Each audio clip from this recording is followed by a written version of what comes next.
Hey folks, Gary here. Happy Thursday morning to you. I hope you're having a good Thursday. Cole and I, we've been having a pretty good day. Been out already, and it's pretty awesome out there.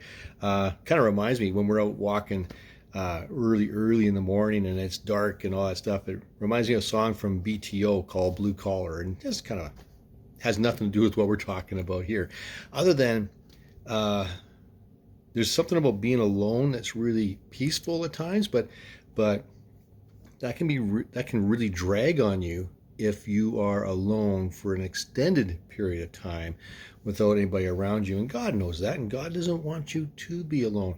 Matter of fact, God doesn't want you to be away from Him. And when I say that, it's not that God needs your company. It's not that kind of thing at all.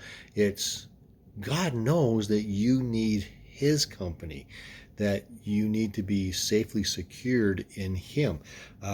And so I'm going to actually look at a verse today. It's going to be in Ezekiel chapter 34, and we're looking at verse 16. And it says this: I will seek the lost, and I will bring back the strayed, and I will bind up the injured, and I will strengthen the weak, and the fat and the strong I will destroy. I will feed them in justice.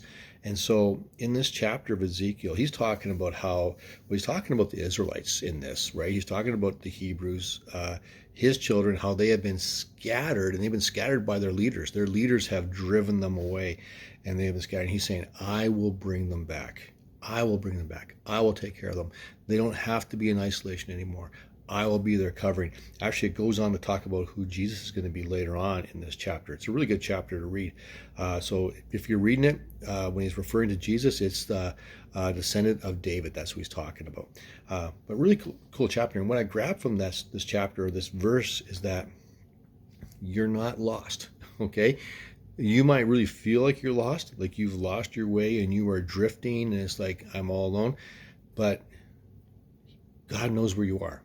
Okay, you might feel you're lost, but you're not lost to Him. He knows where you are, and He cares for you, and He's drawn you to Himself so that He can bring healing to your life, so that He can make things right in your life, so He can provide for you in your life. And so it's a matter of trusting Him and saying, Lord, yeah, I trust you with all these things. And sometimes we get this thought of, what about those guys who did this to me? What about those guys who did that for me? I'm so angry. I want to. Trust God. He will take care of that. Those who abused you, those who hurt you, those who just drove you away or whatever it was, trust that God will deal with them, because He will. Because God doesn't forget that. His justice will happen. As He said, I will feed them in justice. They'll get theirs. You don't have to worry about that. Instead, just draw near to God. He's right beside you. So it's just a matter of just acknowledging that. Draw near to Him, see Him, and rest in what He has for you, because He has good things for you, and you're not lost. You're not alone. He's very, very close to you.